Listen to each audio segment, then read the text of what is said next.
very appropriately, you'll find out in a minute, this morning, we said the third paragraph of Shema out loud together.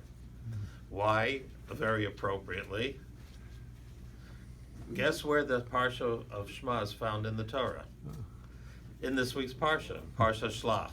Parsha Shlach ends after all of the, I will call it negative, the events that happened of the spies going out and their inappropriate response and the fact that Jewish people has to remain in the wilderness. And then there's a mitzvah that says, don't worry, you're going to come to the land of Israel.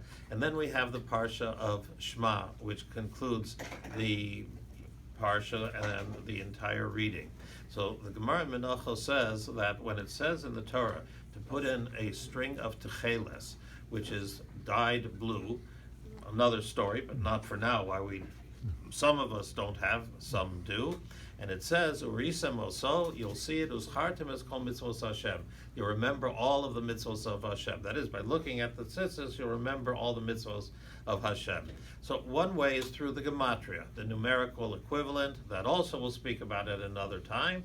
But the Gemara in Menachos says it's because you have the string of techeles. And techeles is a blue color. And if you look at that and you see that, it reminds you of the sea. And if you see the sea, it reminds you of the color of the sky. And if you look at and you see the color of the sky, it reminds you of the color of God's throne.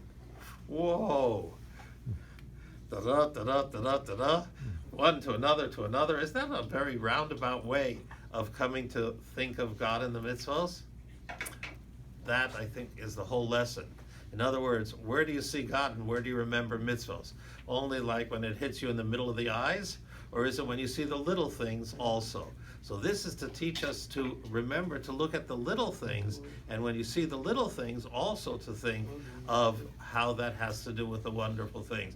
I was just thinking this morning, looking at the table and the wood and the lines in the wood that are not accidental, but come about because of the way the tree grows. And the tree grows in a certain way. Why? Depending on the weather. That if there'll be thinner or thicker bark each year, it depends on so many things. If there's a knot inside, a color inside, it's because there was a branch that came out over there. And if you take a look at this simple piece of wood and you take a look and say, oh, nice design over here. Or you say, who was the designer of this? And you think of Hashem when you look at anything. Rabbi Hananya ben Akash